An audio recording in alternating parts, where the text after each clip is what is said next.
கர்த்தராகிய இயேசு கிறிஸ்துவின் பரிசுத்த நாமத்திற்கு மகிமையுண்டாவதாக. இந்த வாரத்தின் முதலாம் நாள் மாலை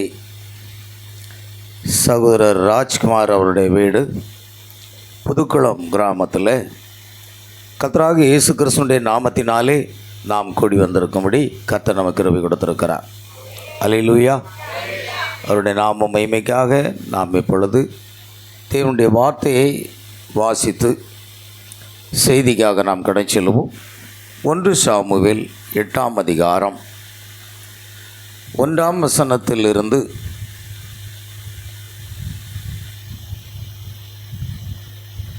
7 வசனங்களை நாம் வாசிக்க கேட்போம். சாமுவேல் முதிர் வயதான போது தன் குமாரரை இஸ்ரவேலின் மேல் நியாயாதிபதிகளாக வைத்தான். அவனுடைய மூத்த குமாரனுக்கு பெயர் யோவேல், இளையவனுக்கு பெயர் அபியா. அவர்கள் பெயர்செபாவிலே நியாயாதிபதிகளாக இருந்தார்கள். ஆனாலும் அவனுடைய குமாரர் அவன் வழிகளில் நடவாமல் பொருளாசைக்கு சாய்ந்து பரிதானம் வாங்கி நியாயத்தை புரட்டினார்கள். அப்பொழுது இஸ்ரவேலின் மூப்பர் எல்லாரும் கூட்டம் கூடி ராமாவில் இருந்த சாமுவேல் இடத்தில் வந்து, இதோ நீர் முதிர் வயதுள்ளவரா ஆனீர், உம்முடைய குமாரர் உம்முடைய வழிகளில் நடக்கிறதில்லை. ஆகையால் சகல ஜாதிகளுக்குள்ளும் இருக்கிறபடி எங்களை நியாயம் விசாரிக்கிறதற்கு ஒரு ராஜாவை ஏற்படுத்த வேண்டும் என்றார்கள். எங்களை நியாயம் விசாரிக்க ஒரு ராஜாவை ஏற்படுத்தும் என்று அவர்கள் சொன்ன வார்த்தை சாமுவேலுக்கு தகாததாய் காணப்பட்டது. ஆகையால் சாமுவேல் கர்த்தரை நோக்கி விண்ணப்பம் பண்ணினான். அப்பொழுது கர்த்தர் சாமுவேலை நோக்கி, ஜனங்கள் உன்னிடத்தில் சொல்வதை எல்லாவற்றிலும் அவர்கள் சொல்லை கேள். அவர்கள் உன்னை தள்ளவில்லை, நான் அவர்களை ஆளாதபடிக்கு என்னைத்தான் தள்ளினார்கள். ஆமீன். வாசிக்கப்பட்ட வேத வசனங்களை கர்த்தர் தாமே ஆசீர்வதிப்பாராக. இன்று நம்முடைய செய்தியின் தலைப்பு புறக்கணிக்கப்பட்ட ராஜா. ஆண்டவராக இயேசு கிறிஸ்து தான் ராஜாவாக இருக்கிறார். அவர் ராஜாதி ராஜா, கத்தாதி கத்தா. ஆகையால் உலகத்தை ஆளுகின்ற ராஜாவாக இயேசு கிறிஸ்துவை அவர்கள் ராஜாவாய் இராதபடிக்கு தள்ளினார்கள். ஆகையால் நம்முடைய செய்தியின் தலைப்பு புறக்கணிக்கப்பட்ட ராஜா என்பதாகும். அல்லேலூயா.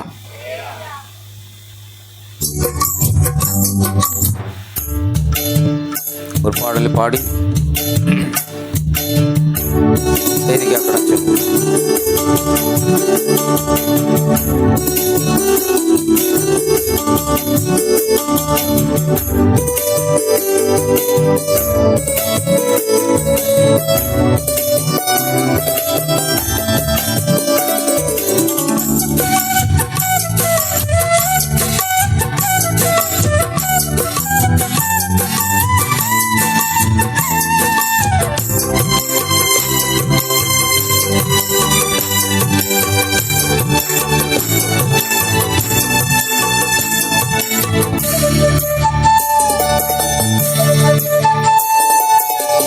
நெஞ்சிலே நிறைந்தவரை துதிக்கிறேன், நினைவில் நிறைந்தவரை துதிக்கிறேன்.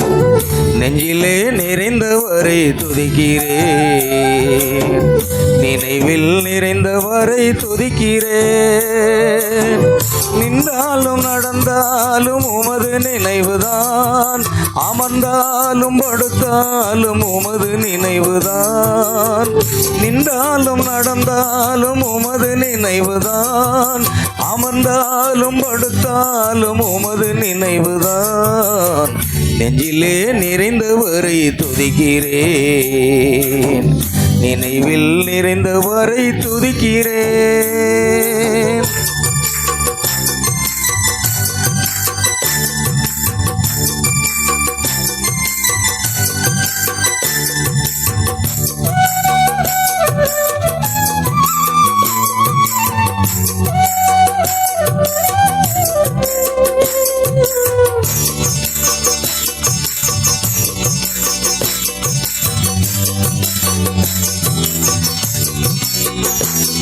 நான் வலது பக்கம் இடது பக்கம் சாயும் போது இதுதான் வழி என்று காட்டுகின்றேன்.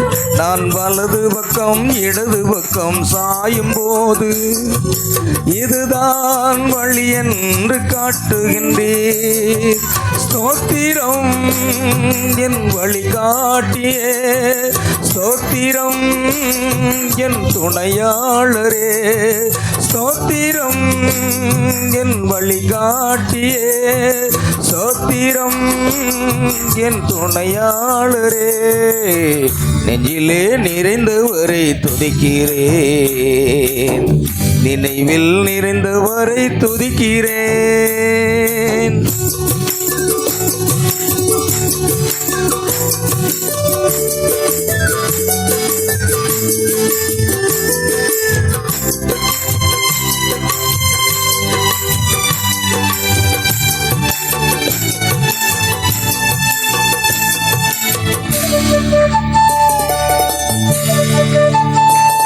என் கால்கள் கல்லில் இடராமல் பாதுகாக்க உம் தூதர்களை எனக்காக அனுப்புகின்றீர்.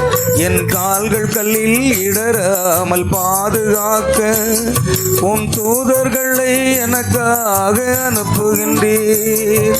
ஸ்தோத்திரம் என் அடைக்கலமே, ஸ்தோத்திரம் என் புகலிடமே, ஸ்தோத்திரம் என் அடைக்கலமே, ஸ்தோத்திரம் என் புகலிடமே.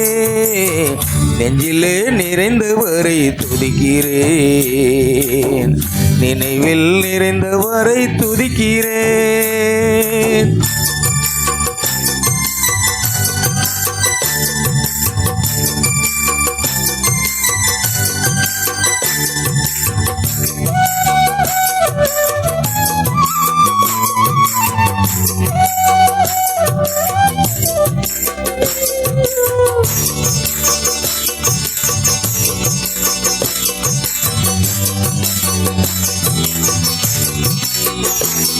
நீர் நேசிக்கின்ற பாதைகளை எனக்கு காட்டி என் மேல் உம் கண்கள் வைத்து நடத்துகின்றீர்.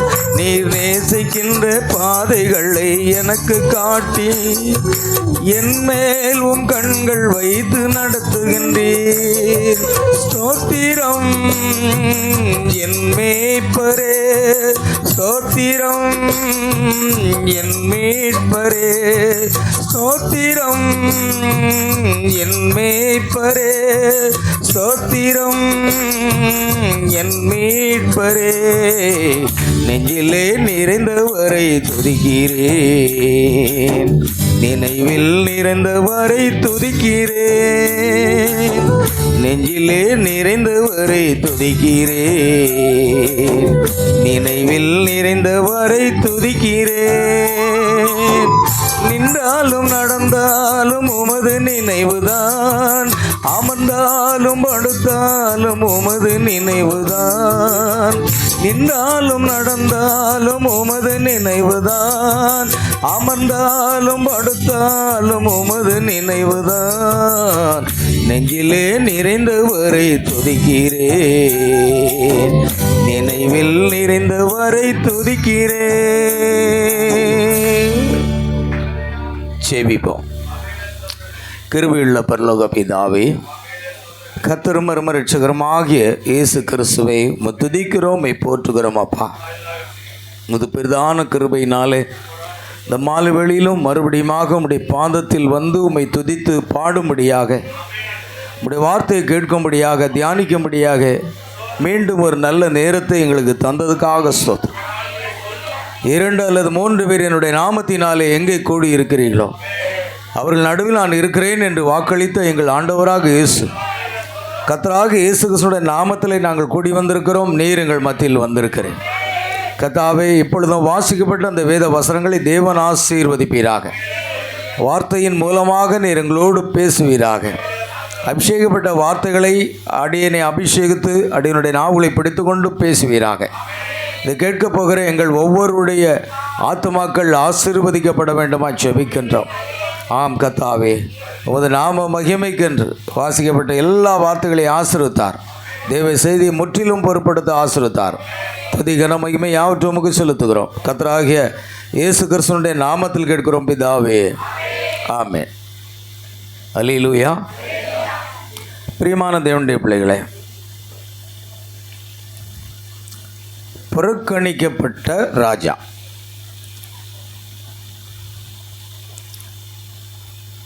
பழைய ஏற்பாட்டின் காலத்திலும் புதிய ஏற்பாட்டின் காலத்திலும் ஒவ்வொரு காலத்திலுமே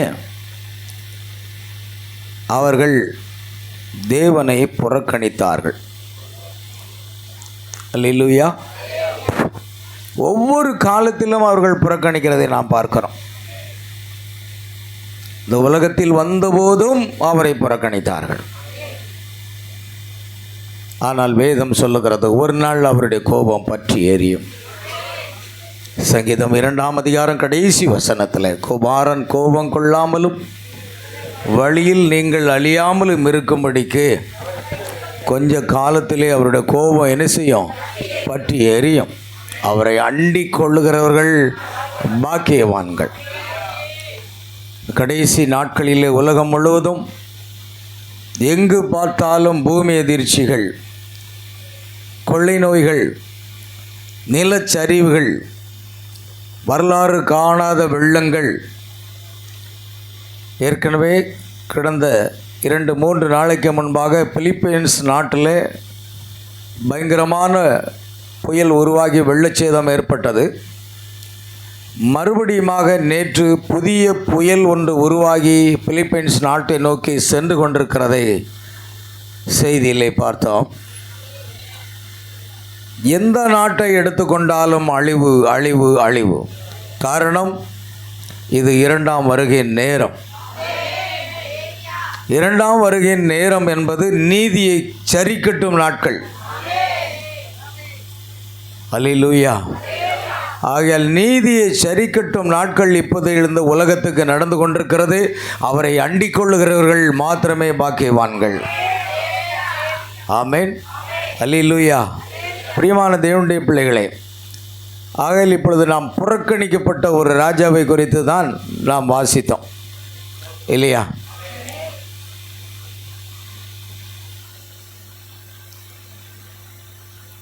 ஒன்று சாமுவேல் 8ஆம் அதிகாரமா நாம் வாசித்த பகுதி. சாமுவேல் ஒரு தேவனுடைய தீர்க்கதரிசி, கர்த்தரால் தெரிந்து கொள்ளப்பட்ட ஒரு தீர்க்கதரிசி. பழைய ஏற்பாட்டின் காலத்தில் ராஜா கிடையாது. யாருக்கு ராஜா கிடையாது? இஸ்ரவேல் ஜனங்களுக்கு எந்த ராஜாவும் கிடையாது, எந்த அதிபதியும் கிடையாது, எந்த பிரதமரும் கிடையாது, எந்த சிஎம்மும் கிடையாது. தேவன் அவர்களுக்கு ராஜாவாக இருந்தார். ஆமென். அவர்தான் ஆளுகை செய்கிறவர். நாம் அதனால் ஒரு பாடலை கூட நாம் பாடுவோம். ஆளுகை செய்பவரே ஆட்கொண்டு என்னை நடத்தும் ஐயா. அல்லேலூயா. ஆளுகை செய்பவர் அவர். இந்த உலகத்தை ஆளுகை செய்கிற அவர் இஸ்ரவேல் ஜனங்களுக்கு தேவனாக இருந்தார். ஆனால் மற்ற ஜனங்கள் அனைவருமே தங்களுக்கு ஒரு ராஜாவை ஏற்படுத்தி கொண்டார்கள். யுத்தங்களை நடப்பிப்பதற்கும் ஜனங்களை ஆளுகை செய்வதற்கும் ராஜாக்களை அவர்கள் தெரிந்து கொண்டார்கள். தேவனோ ராஜாக்களை தள்ளி ராஜாக்களை ஏற்படுத்துகிறவர் என்று வேதம் சொல்லுகிறது. ஆமென். உலகத்தில் எந்த ராஜாவாக இருந்தாலும் சரி, நம்முடைய ராஜாவாகிய ராஜாதி ராஜாவும் கர்த்தாதி கர்த்தவுமாகிய இயேசு கிறிஸ்துவுக்கு அவர்கள் கீழ்ப்பட்டவர்களாக இருக்கிறார்கள். அவருக்கு பிடிக்கலைன்னா தள்ளிடுவார். எலெக்ஷனை விடுங்க, எலெக்ஷனில் கருத்து கணிப்பு அது இது, நான் வருவேன் நீ வருவேன் அவன் வருவான் இவன் வருவான்னு போட்டி போட்டுக்கிட்டு இருக்கிறாங்க. நீங்கள் யார் முயற்சி பண்ணாலும் சரி, என் ஆண்டவராக இயேசு ராஜா அவர் என்ன நினைக்கிறாரோ அதுதான் நடக்கும். ஏன்னா அவர் ராஜாக்களை தள்ளி ராஜாக்களை ஏற்படுத்துகிறவர். அது மாத்திரமல்ல, வேதத்திலே பார்க்கிறோம் பிரியமானவர்களே, நேபுகாத்நேச்சார் என்று சொல்லப்படுகிற பாபிலோனிய ராஜா இருந்தான். இஸ்ரேல் ஜனங்களை அடிமைப்படுத்தி கொடுமைப்படுத்தினபடினால் அவனுடைய செயல்பாடு வித்தியாசமாக காணப்பட்டதை கர்த்தர் கவனித்து கொண்டே வந்தார். ஒரு நாள் அவன் தன்னுடைய பெரிய அரண்மனையை கட்டியிருந்தான். அந்த அரண்மனையின் உப்பரியில் ஏறி நின்று கொண்டு, இது என்னுடைய மகிமை பிரஸ்தாபத்துக்காக நான் கட்டின மகாபாபிலோன் என்று சொன்னான். சொன்ன மாத்திரத்திலேயே தேவனுடைய நியாய தீர்ப்பு அங்கே இறங்கி வந்தது. தேவன் பெருமை உள்ளவர்களுக்கு எதிர்த்து நிற்கிறார். நீங்கள் உலகத்தில் எவ்வளோ பெரிய பணக்காரனாக இருக்கலாம், ஆனால் பெருமை கூடாது. ஆமேன். தாழ்மை உள்ளவர்களுக்கு கிருபை அளிக்கிறார். அவன் பெருமையாக பேசிக்கொண்ட பொழுதே தேவனுடைய கரம் அங்கே இறங்கி வந்து அவனை ராஜாவாக இராதபடிக்கு தள்ளினேன் என்று சொல் என்று தம்முடைய தீர்க்கதரிசியாகிய தானியேல் மூலமாக சொல்லப்படுகிறார். அல்லேலூயா. ஆகையால் ராஜாக்களை ஏற்படுத்துகிறது அவர்தான், தள்ளுகிறதும் அவர்தான். ஆனால் தேவன் இஸ்ரவேல் ஜனங்களுக்கு ராஜாவாக ஒவ்வொரு காலங்களிலும் இருந்து வந்தார். இப்பொழுது தம்முடைய சொந்த ஜனங்களே அவரை புறம்பாக்கி அவர் ஆளுகை செய்யாதபடிக்கு உலக மனிதர்கள் ஆளுகை செய்ய வேண்டும் என்று கேட்டுக்கொண்டது தீர்க்கதரிசியாகிய சாமுவேலுக்கு தகாததாய் காணப்பட்டது. அது தேவனுக்கு பிரியமில்லாத ஒரு காரியமாக இருக்கிறதை நாம் பார்க்கிறோம். சாமுவேல் எவ்வளவு அருமையாக அதை குறித்து விளக்குகிறார். ஜனங்களிடத்திலே சாமுவேல் என்ன சொல்லுகிறார் என்றால், எங்களை நியாய விசாரிக்க ஒரு ராஜாவை ஏற்படுத்தும் என்று அவர்கள் சொன்ன வார்த்தை சாமுவேலுக்கு தகாததாய் காணப்பட்டது. ஆகையால் சாமுவேல் கர்த்தரை நோக்கி விண்ணப்பம் பண்ணினான். அப்பொழுது கர்த்தர் சாமுவேலை நோக்கி, ஜனங்கள் உன்னிடத்தில் சொல்லுகிறது எல்லாவற்றையும் நீ அவர்கள் சொல்லை கேள்.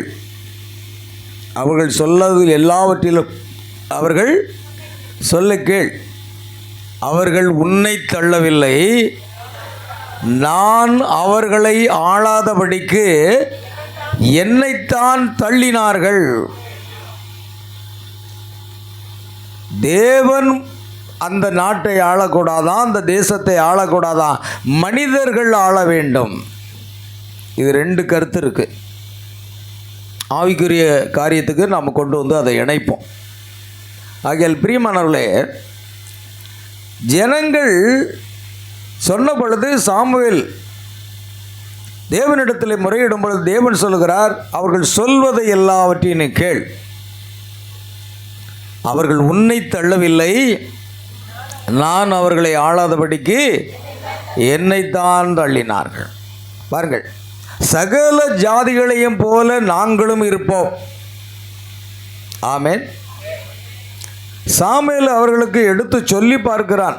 ஆனால் ஜனங்களோ எங்களுக்கு ஒரு ராஜா இருக்கத்தான் வேண்டும் என்று அடம்பிடித்தார்கள், போர்க்கொடி தூக்கினார்கள். சகல ஜாதிகளையும் போல நாங்களும் இருப்போம், எங்கள் ராஜா எங்களை நியாய விசாரித்து எங்களுக்கு முன்பாக புறப்பட்டு எங்களுக்கு யுத்தங்களை நடத்த வேண்டும் என்றார்கள். ஆமேன்.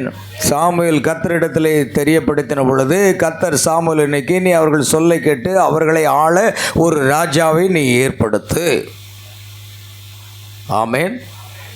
அப்பொழுது சாமுவேல் இஸ்ரவேல் ஜனங்களை பார்த்து அவரவர் தங்கள் ஊர்களுக்கு போகலாம் என்று கட்டளையிட்டான். ஆமேன்.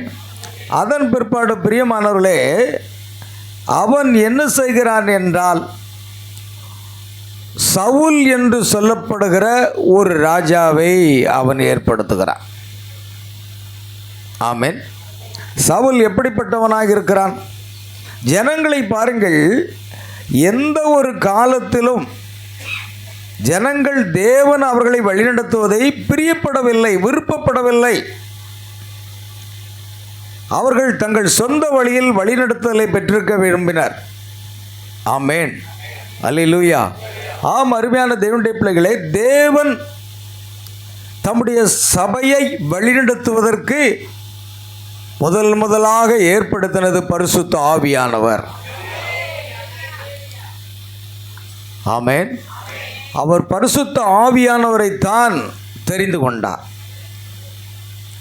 ஸ்தாபன தலைவர்கள் அல்ல. ஆதியிலேயே தேவன் தம்முடைய சபையை நடத்துவதற்கு பெந்தெகோஸ்தே என்னும் நாளிலே மேல்வீட்டறையிலே பரிசுத்தாவினுடைய வல்லமையினால் ஏற்படுத்தப்பட்ட அந்த சபை, அந்த திருச்சபை, அதுதான் ஆதி திருச்சபை. அதுதான் ஆதி திருச்சபை. அது ரோமாபுரியில் தோன்றவில்லை, எருசலேமிலே மேல் வீட்டறையிலே தோன்றியது. அந்த திருச்சபைக்கு தலைவர் கர்த்தர் தாமே. ஆமென். எபேசியர் 1:23 இப்படி சொல்லுகிறது,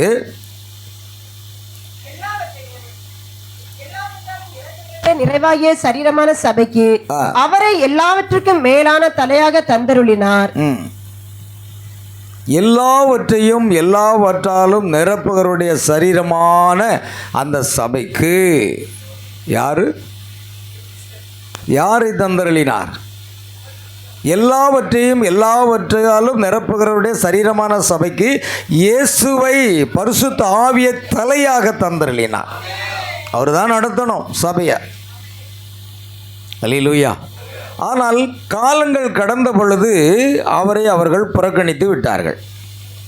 பாருங்கள், அப்போஸ்தலருடைய புஸ்தகத்திலே நாம் வாசிக்கிறோம், 20:28. அப்போஸ்தலர் 20:28. ஆகையால் உங்களை குறித்தும் தேவன் தம்முடைய சுய இரத்தத்தினாலே சம்பாதித்துக் கொண்ட தமது சபையை மேய்ப்பதற்கு பரிசுத்தாவி உங்களை கண்காணிகளாக வைத்த மந்தை முழுவதையும் குறித்து எச்சரிக்கையா இருங்கள். பாருங்க, தேவன் உங்களை நடத்துவதற்காக வைத்த, கண்காணியாக வைத்த பரிசுத்த ஆவி, பரிசுத்த ஆவியானவர் தான். அவர் யார் என்றால் தேவன். அவர்தான் கர்த்தர். அவர்தான் சபையை நடத்த வேண்டும். ஆதி திருச்சபை பரிசுத்த ஆவினாலே நடத்தப்பட்டது. அல்லேலூயா. ஆகையால் இந்த ஜனங்கள், இஸ்ரவேல் ஜனங்கள்,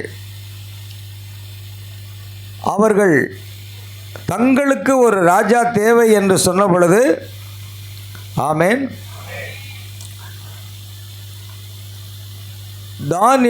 சாமுவேல் இடத்திலே கர்த்தர் சொல்லுகிறார், ஜனங்கள் சொல்லுகிறபடி நீ செய். ஆமேன். ஜனங்கள் என்ன சொல்லுகிறாரோ அதன்படி நீ செய் என்று விட்டுவிட்டார். அங்கு அவர்கள் யாரை தெரிந்து கொண்டார்களாம்?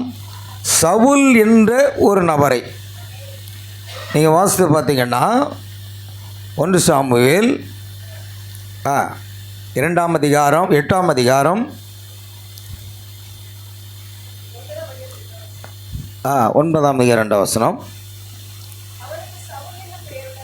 9 வாலிபன் ஆகிய ஒரு குமாரன் இருந்தான்.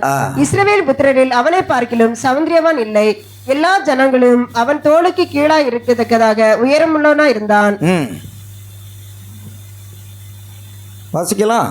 சவுலின் தகப்பனாகிய கீசுடைய கழுதைகள் காணாமல் போயிற்று. ஆகையால் கீஸ் தன் குமாரனாகிய சவுலை நோக்கி, சரி போதும். பாருங்க, எப்படிப்பட்ட ஒரு மனிதனாக இருந்தான். சவுல் என்ற ஒரு சௌந்தரியமான ஒரு வாலிபனை அவர்கள் இஸ்ரவேலின் புத்திரில் அனைவரை காட்டிலும் சௌந்தரியமானாக இருந்தான். எல்லா ஜனங்களும் அவன் தோளுக்கு கீழாக இருக்கத்தக்கதாக உயரமாக இருந்தான். ஆகையால் சவுலை அவர்கள் ராஜாவாக தேர்ந்தெடுத்தார்கள். அல்லேலூயா. பாருங்கள், மனித தலைமைகள் என்பது அது அந்த காலத்தில் இருந்தே இருக்கிறது. ஆமேன்.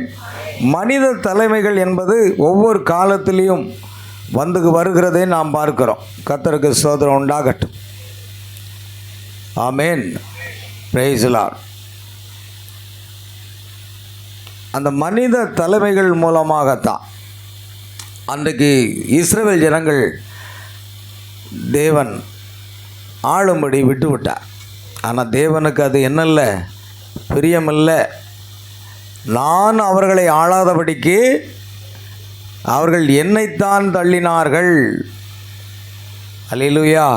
நான் அவர்களை ஆளாதபடிக்கு அவர்கள் என்னைத்தான் தள்ளினார்கள் என்று அவன் சொல்லுகிறான்.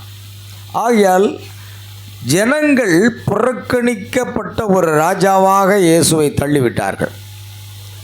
அதே போன்று சபை, ஆதி சபை ஏற்படுத்தப்பட்ட பொழுது, ஆமேன், அல்லேலூயா, ஆதி சபை ஏற்படுத்தப்பட்ட பொழுது அங்கே நடந்த சம்பவம் என்ன அப்படின்னா, பரிசுத்த ஆவியானவர் தான் கண்காணியாக இருந்து சபையை நடத்தி கொண்டிருந்தார். அப்போஸ்தலர்களை கொண்டு பரிசுத்த ஆவியினுடைய வல்லமையினால் உலகமெங்கும் போய் என்ன செய்தார்? சுவிசேஷத்தை பிரசங்கிக்க வைத்தார். தலைவர் கிடையாது. அல்லேலூயா. ஒரு தலைவரும் கிடையாது திருச்சபைக்கு. பிற்காலங்களிலே அங்கே என்ன நடந்தது? தலைவர்களை அவர் ஏற்படுத்தினார்கள்.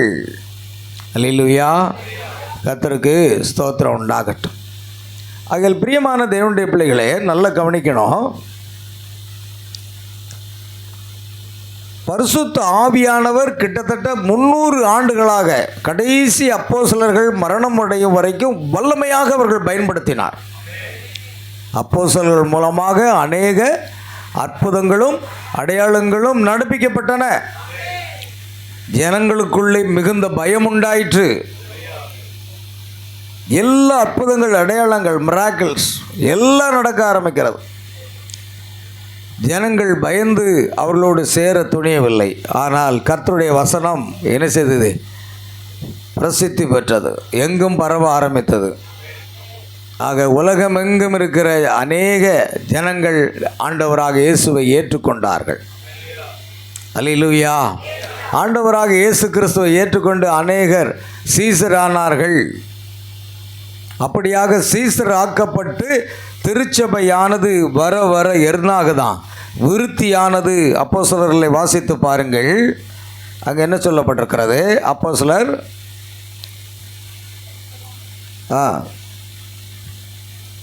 அப்போஸ்தலர் புத்தகத்திலே நாம் வாசிக்கிறோம், தேவன் எப்படி அதை விருத்தியாக்கினார் என்று.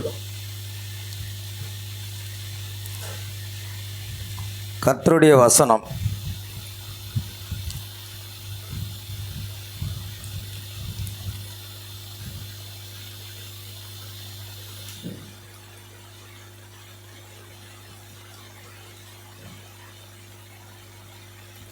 நான்காம் அதிகாரம் 2ஆம் வசனத்தை வாசிக்கலாம். 2:3.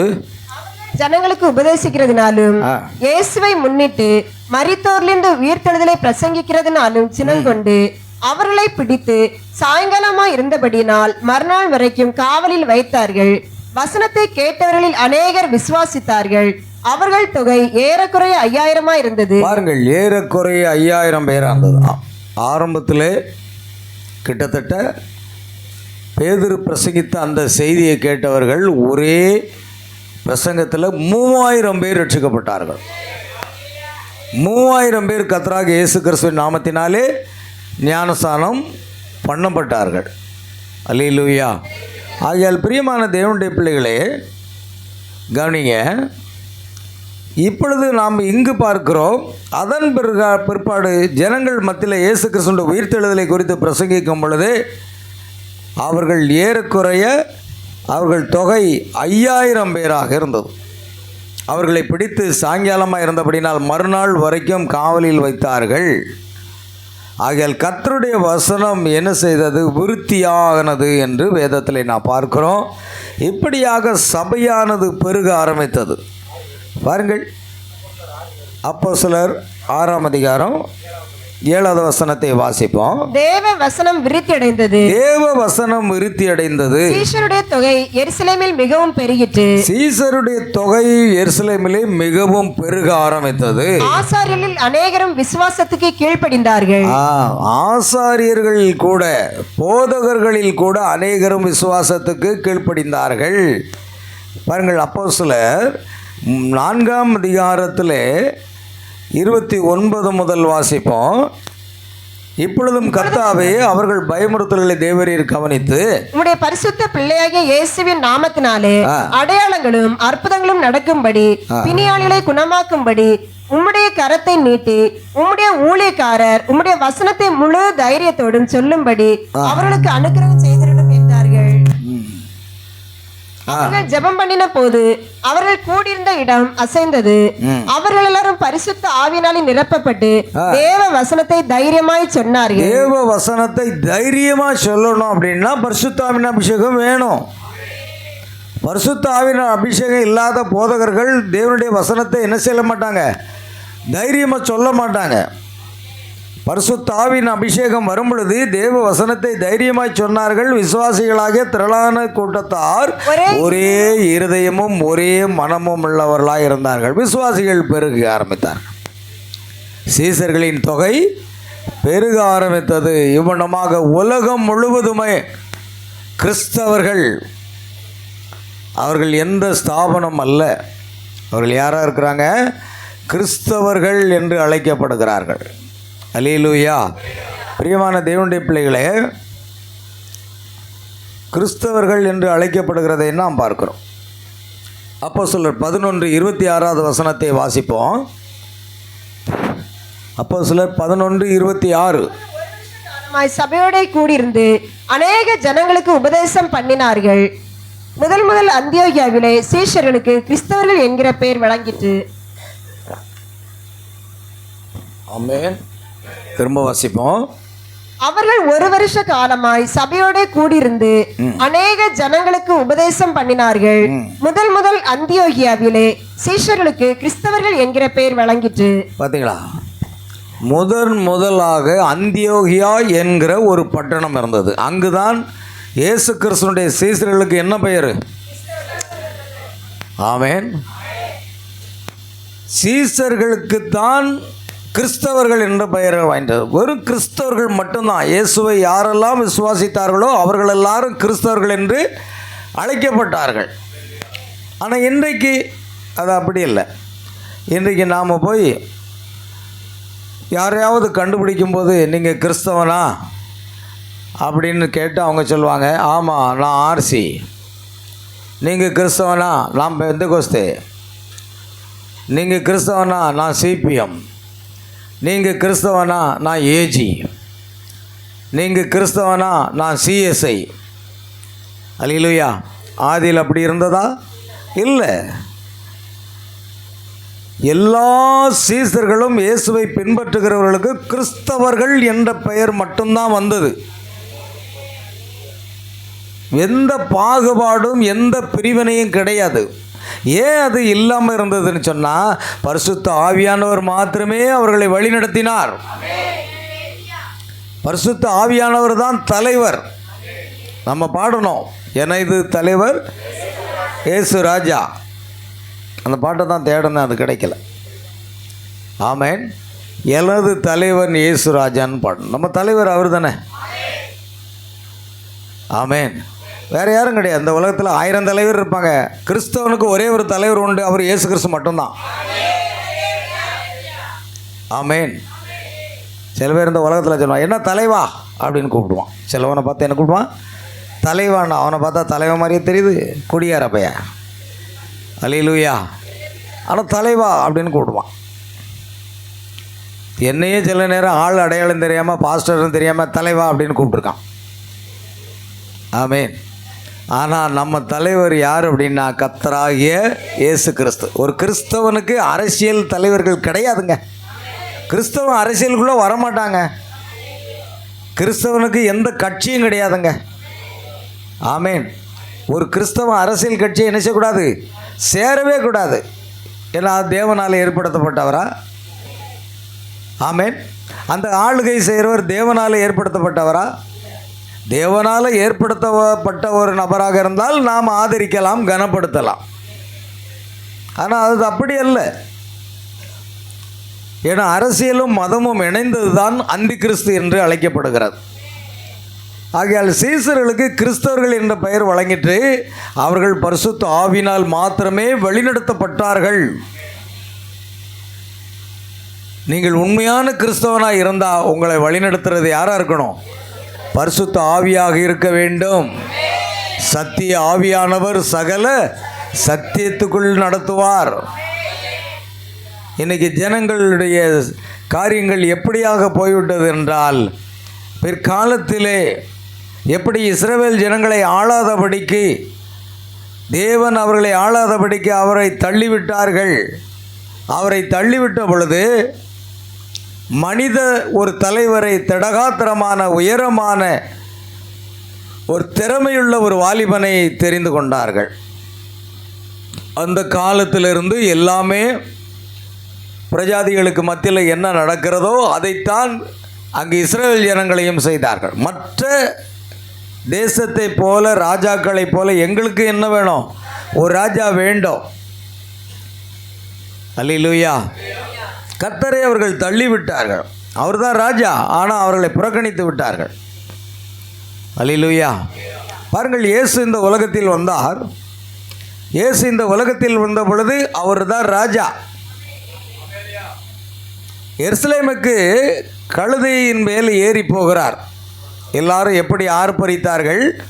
கர்த்தருடைய நாமத்தினாலே வருகிறவர் சோத்திரிக்கப்பட்டவர், இதோ உன் ராஜா கழுதையின் மேலும் கழுதை குட்டியாக மரியின் மேலும் ஏறி வருகிறார்.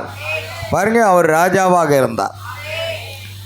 அவரை சிலுவையில் அறையப்படும் பொழுது பிலாத்து கேட்கிறான், உண்மையாகவே நீ ராஜாதானா? அல்லேலூயா. மெய்யாகவே நீ ராஜாதானா என்று இயேசுவினிடத்தில் கேட்கும் பொழுது இயேசு சொல்லுகிறார், நீர் சொல்லுகிறபடிதான், நீர் சொல்லுகிறபடிதான், அவர்தான் ராஜா. அல்லேலூயா. பிலாத்து அதுக்கு சாட்சி கொடுக்கிறான். இயேசு கிறிஸ்து ராஜாவாக இருக்கிறார். அவர் கழுதையின் மேல் ஏறி வருகிறார். அவரை ராஜா என்று வேத வசனம் நமக்கு சொல்லுகிறது. அல்லேலூயா. ஆகையால் அப்படிப்பட்ட ராஜாவை இஸ்ரவேல் ஜனங்கள் ஏற்றுக்கொள்ளலை. இவங்கள் இன்றைக்கு இல்லைங்க, சாமுவேல் தீர்க்கதரிசியின் காலத்திலேயே தேவனை என்ன செய்து விட்டார்கள்? புறக்கணித்து தள்ளிவிட்டார்கள். அப்பொழுது வேறொரு ஆவியானது ஜனங்களை வழிநடத்த ஆரம்பித்தது. அங்கே தான் பிரச்சனை. புரிகிறதா? இஸ்ரவேல் ஜனங்களை மனித ஆவியானது சவுலின் மூலமாக வழிநடத்த ஆரம்பித்தது. யுத்தத்தில் தோல்வி. பெலிஸ்தீர்கள் விரோதமாக வந்து இஸ்ரவேல் ஜனங்களை மடங்கடித்தார்கள். இஸ்ரவேலின் வீரர்கள் பின்வாங்கி போனார்கள். அவர்களால் ஒன்று செய்ய முடியல. யுத்தத்தில் தோல்வி இருக்கிறது. காரணம், அங்கு தேவனை அவர்கள் தள்ளிவிட்டார்கள். அல்லேலூயா. தேவன் கூட இருந்தால் வெற்றி இருந்திருக்கும். ஆமென். ஆனாலும் தேவன் தம்முடைய ஜனங்களை அவர் மறப்பதில்லை. தன் ஜனங்களை அவர் விட்டு கொடுக்க மாட்டார். தன் பிள்ளைகளை அவர் விட்டு கொடுக்க மாட்டார். சமீபத்திலே உலகம் முழுவதும் சர்ச்சையாகி கொண்டிருக்கிற ஒரு சம்பவம் நினைவிருக்கிறதா? சொல்லுங்க பார்க்கலாம். என்ன? எங்கே இருக்க போது? உலகம் முழுவதும் இப்பொழுது மீடியாக்களில், யூடியூப்பில் எல்லாம் அந்த சர்ச்சை பேச்சுகள் நடந்து கொண்டிருக்கிறது. சொல்லுங்க. ஜெமிமா ரோட்ரிக்ஸ். ஜெமிமா என்றால் பைபிளில், தமிழில் எமிமாள். எமிமாள் என்ற வார்த்தை ஆங்கிலத்தில் ஜெமிமா. எப்படி என் பேரனுக்கு எதிதியா அப்படிங்கிறது இருக்கோ, அதுக்கு அவனுக்கு ஜெடிடியான்னு பேர். இங்கிலீஷில் கொஞ்சம் மாற்றம் வரும். எலியா, எலிஜா. அல்லேலூயா. அதே போன்று தான் ஜெமிமா என்றால் எமிமாள். அவள் ஒரு கிறிஸ்தவ பெண்மணி. ரோட்ரிக்ஸ், நம்ம பாஸ்டர் ராயல் ரோட்ரிக்ஸ் இருக்கார், அதே பேர். அவர் தகப்பனாருடைய பேர். ஜெமிமானுடைய தகப்பனார் பேர் ரோட்ரிக்ஸ். அவள் கிறிஸ்தவர்கள். அல்லேலூயா. அந்த மகளுக்கு கிறிஸ்தவத்தின் மேலே நல்ல நம்பிக்கை.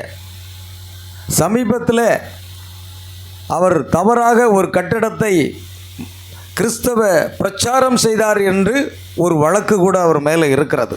அவ்வளவு பற்றுள்ள ஒரு நபர். இந்தியா, உலக கோப்பையை வென்றாக வேண்டும் என்ற கட்டாயத்தின் பேரில் இருந்தது. 2022ஆம் ஆண்டில் உலக கோப்பை கிரிக்கெட்டில் ஜெமிமா புறம்பாக்கப்பட்டால், அவள் சேர்க்கப்படவில்லை. மிகுந்த வருத்தத்தின் மத்தியில் இருந்தாள். ஆனால் அந்த பெண்ணுக்கு 25 வயது நிறைந்த அந்த வாலிப பெண்ணுக்கு ஒரு நோக்கம் இருந்தது. இந்திய அணிக்காக நான் கண்டிப்பாக விளையாடி வெற்றி பெற வேண்டும் என்ற ஒரு நோக்கம் இருந்தது. அதற்கு இயேசு கிறிஸ்து எனக்கு துணை செய்வார் என்று சொல்லி அவள் ஜெபித்து கொண்டே இருந்தாள். தேவ சமூகத்தில் கண்ணீர் வடித்தாள், ஜெபித்தாள். மிகவும் பலவாய்ந்த ஒரு அணி ஆஸ்திரேலியா, அதுவும் கிறிஸ்தவ நாடு தான். கிறிஸ்தவர்கள் எல்லாரும் கிறிஸ்தவர்கள் அல்ல. பைபிள் சொல்லுது இஸ்ரவேலர்கள் எல்லாரும் இஸ்ரவேல் அல்ல. அதே மாதிரி இன்றைக்கு கிறிஸ்தவர்கள் கோயிலுக்கு ஆலயத்துக்கு போகிறதுனால ஒருத்தன் கிறிஸ்தவனாக மாறுறதில்லை. ஒரு கிறிஸ்தவன் இயேசு கிறிஸ்துவை முழுமையாக ஏற்றுக்கொண்டு அவன் மனம் திரும்பி பாவ அறிக்கை செய்து பாவம் மன்னிப்பு கண்டு கர்த்தராகிய இயேசு கிறிஸ்து நாமத்தில் ஞானஸ்நானம் பெற்று பரிசுத்த ஆவியுடைய அபிஷேகத்தை பெற்றுக்கொள்ளும்போது தான் அவன் கிறிஸ்தவனாகிறான். இன்னைக்கு ஜனங்கள் நினைக்கிறாங்க ஏதோ ஒரு சர்ச்சுக்கு போனதுனால அவன் கிறிஸ்தவனாக மாற முடியாது. ரோமர் 8:9 என்ன சொல்லுகிறது? வாசிங்க. ரோமர் 8:9.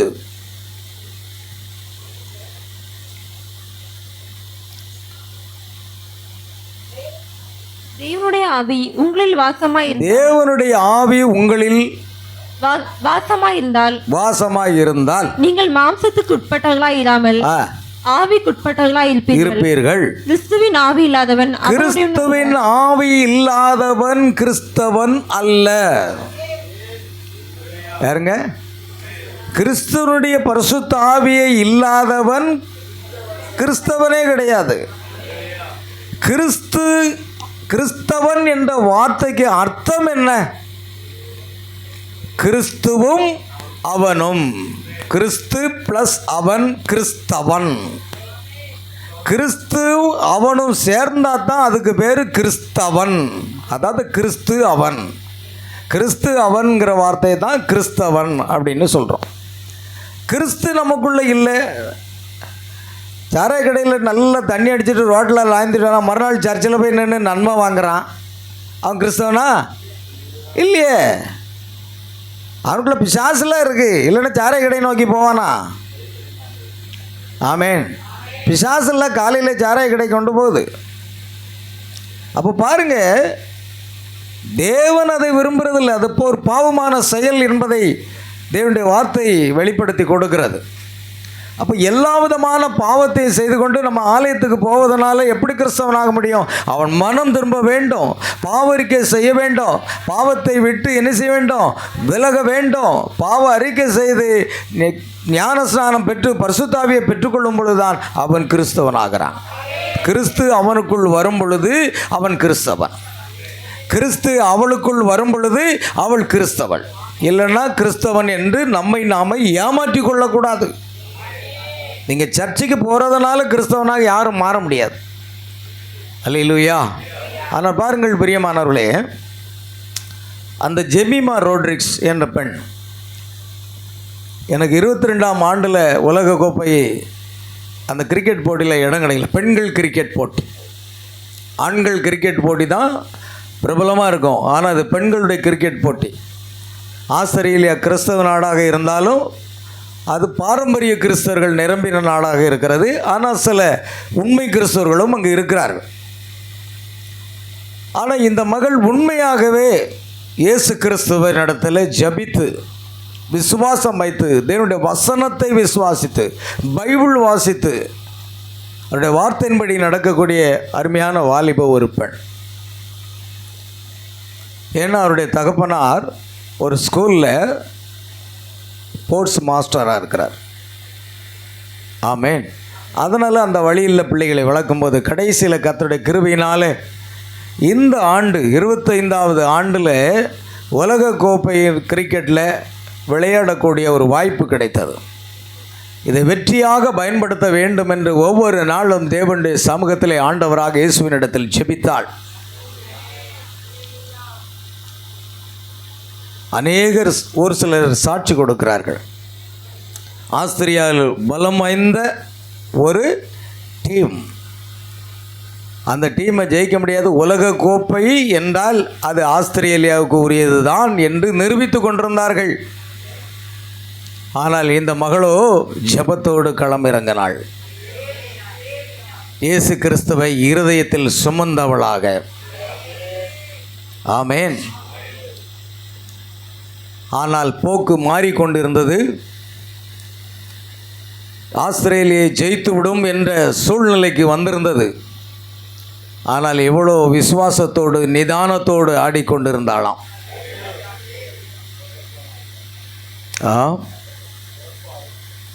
கடைசியில் ஒவ்வொரு அடியும் மிக வேகமாக பறந்து சென்று 127 பந்துக்கு 123 ரன் எடுத்து இந்தியா உலக கோப்பை வென்றது. அது என்ன பெருமை? அவள் இயேசுவின் பிள்ளை என்பதுதான் நமக்கு பெருமை. அவள் யாருடைய பிள்ளை? இயேசுவின் பிள்ளை. இயேசுவை விசுவாசிக்கிற பிள்ளை இருந்தால் அது நம்முடைய பிள்ளை தான், நம்முடைய சகோதரர்கள் தான், நம்முடைய சகோதரிகள் தான். அவளை அநேகர் விமர்சித்து வீடியோக்களை வெளியிட்டார்கள். நான் விடலை. வாய்க்கு வந்தபடிலாம் பேசாத என்று கமெண்ட் பண்ணிக்கிட்டே இருந்தேன். அல்லேலூயா. இயேசுவை பிரித்தோ இயேசுனுடைய பிள்ளைகளை குறித்தோ தரக்குறைவாக பேசினா நாங்கள் ஒன்றும் சும்மா உட்காந்துக்கிட்டு இருக்க மாட்டோம். அல்லேலூயா. நிறைய விமர்சனங்களை போட்டு தள்ளுனேன் ஏமாட்டுக்கு. வரட்டும். ஆமேன். அவருடைய பிள்ளைகளுங்க, அவரை உண்மையாக நேசிக்கிற பிள்ளைகளுங்க, அவரை பின்பற்றுகிற பிள்ளைகளுங்க. நாம் அவர்களுக்கு ஆதரவு கரம் கொடுக்க வேண்டாமா? அல்லேலூயா. பாருங்கள், ஜெயித்த பிற்பாடு எல்லாரும் ஓடி வந்தாங்க. ஒவ்வொரு குழுவில் இருக்கிற அந்த டீமில் இருக்கிற எல்லாரும் ஒவ்வொருத்தர் ஆனந்த சந்தோஷத்தில் கட்டி பிடித்து ஆமேன். அல்லேலூயா. கடைசியில் அந்த பேட்டி கொடுக்குற, எப்படி உங்களால் சாதிக்க முடிந்தது? அவள் சொல்லுகிறார், எல்லாம் ஜீசஸ் கிரைஸ்ட் அப்படின்னு. எல்லாரும் அது உலகமே அதிர்ந்து போச்சு. இப்போ இந்தியாவுக்கு முட்டிக்கிட்டு வருது. ஆமேன். எல்லாருக்கும் மத்தியில் ஜெயித்தது கடவுள்னு பொதுவாக சொல்லாமல் ஜீசஸ்னு சொல்லிட்டாலே இந்த மதவாதிகளுக்கு பொத்துக்கிட்டு வருது. ஆமேன். அல்லேலூயா.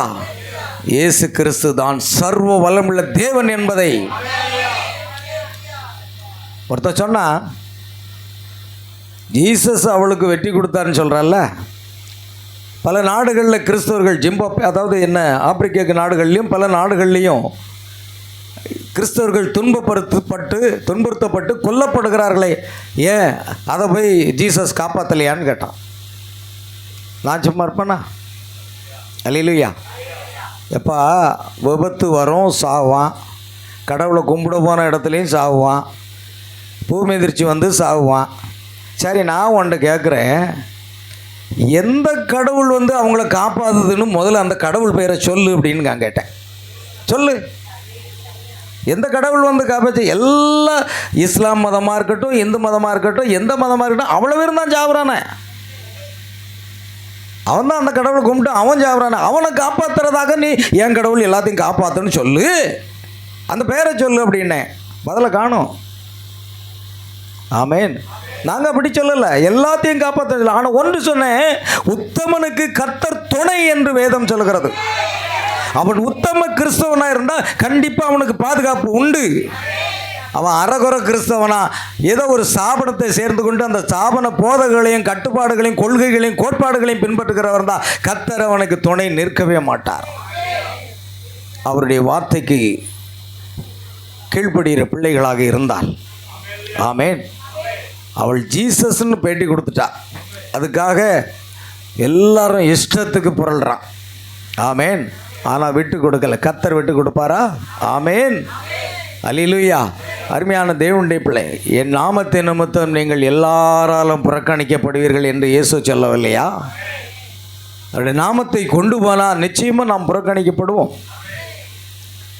இயேசு கிறிஸ்துவை என்ன செய்தார்கள் என்றால், அவர்கள் மரணத்துக்கு ஒப்பு கொடுத்தார்கள். அவர் தமக்கு சொந்தமானதில் வந்தார். அவருக்கு சொந்தமானவர்கள் அவரை என்ன செய்யல? ஏற்றுக்கொள்ளல. யோவான் சுவிசேஷம் 1ஆம் அதிகாரத்தில் இருக்கிறது.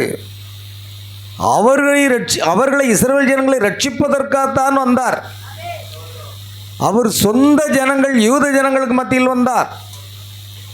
அவருடைய சொந்த ஜனங்கள் அவரை என்ன செய்யலை? ஏற்றுக்கொள்ளவில்லை. சொந்த ஜனங்களே அவரை ஏற்றுக்கொள்ளவில்லை. சிலுவை மரணத்துக்கு ஒப்பு கொடுத்தார்கள். அன்றைக்கும் இஸ்ரவேல் ஜனங்கள் தேவனாகிய ராஜாவை புறக்கணித்தார்கள்.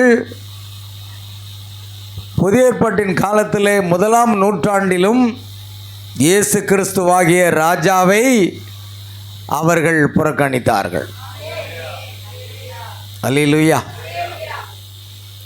அவர்கள் புறக்கணித்தாலும் பரவாயில்ல, அவர் சிலுவையிலே அறைப்பட்டு இரத்தம் சிந்தி மரித்து 3ஆம் நாள் உயிரோடு இருக்கிறவராக தன்னை காண்பித்த பொழுது அநேகர் மனம் திரும்பினார்கள், ரட்சிக்கப்பட்டார்கள்.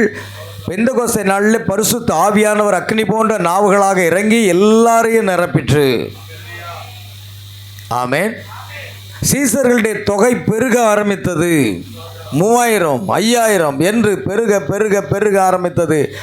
கர்த்தருடைய வசனம் நாளுக்கு நாள் விருத்தி அடைந்து உலகம் முழுவதும் சுவிசேஷம் கொண்டு செல்லப்பட்டு இன்னைக்கு ஆண்டவருடைய பிள்ளைகள் உலகம் முழுவதும் இருக்கிறாங்க. பரிசுத்த ஆவியானவர் தான் அந்த ஆதி திருச்சபையை நடத்தினார்.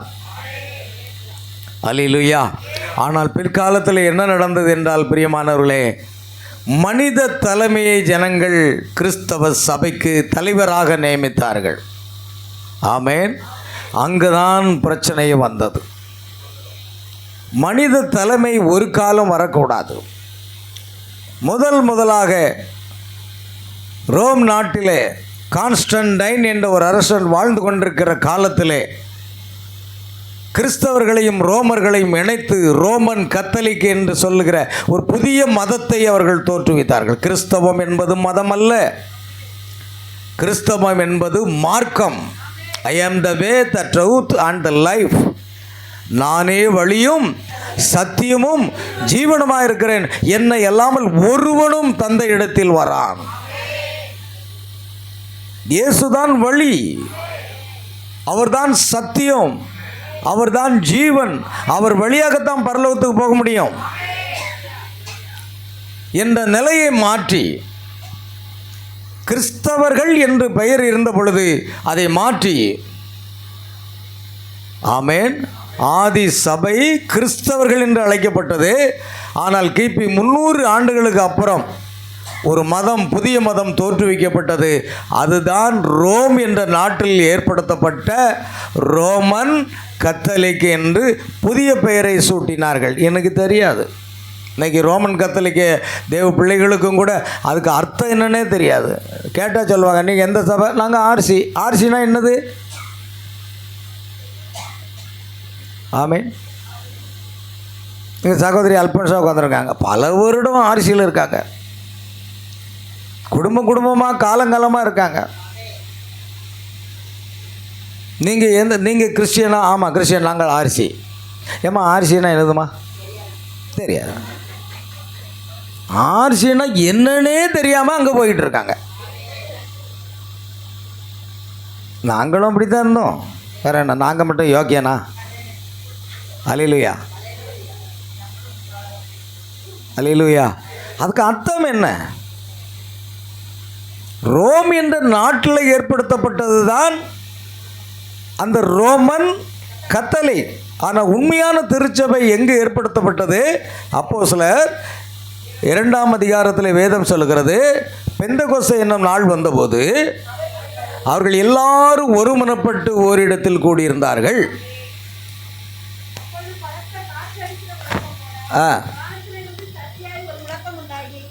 அவர்கள் உட்கார்ந்திருந்த வீடு முழுவதையும் நிரப்பிச்சு, அல்லாமலும் அக்கினிமயமான நாவுகள் போல பிரிந்திருக்கும் நாவுகள் அவர்களுக்கு காணப்பட்டு அவர்கள் ஒவ்வொருவர் மேலும் வந்து அமர்ந்தது. சரி, போதும். இப்போ கவனிங்க, அப்போஸ்தலர் 1ஆம் அதிகாரம் 12ஆம் வசனத்திலிருந்து வாசிப்போம். ஒரு ஓய்வு நாள் பிரயாண தூரத்திலிருந்து ஒலிவமலை எண்ணப்பட்ட மலையிலிருந்து எருசலேமுக்கு திரும்பி போனார்கள். அவர்கள் அங்கே வந்தபோது மேல் வீட்டில் ஏறினார்கள்.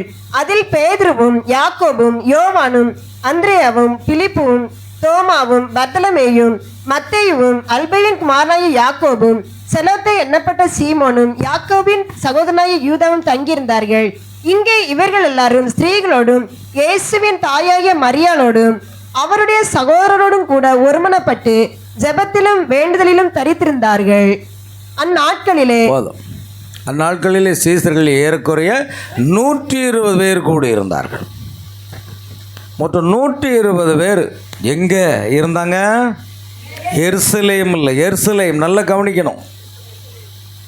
எருசலேம் என்று சொல்லப்படுகிற அந்த ஊரில்தான் இயேசு பிறந்த ஊர். எருசலேமிலே பெத்லகேம் என்னும் ஊரில், எருசலேமிலே மேல் வீட்டறையில் அவர்கள் 120 பேர் கூடியிருந்தார்கள். இயேசுவின் தாயாகிய மரியாளும் அங்கே உட்கார்ந்துருக்கிறாங்க.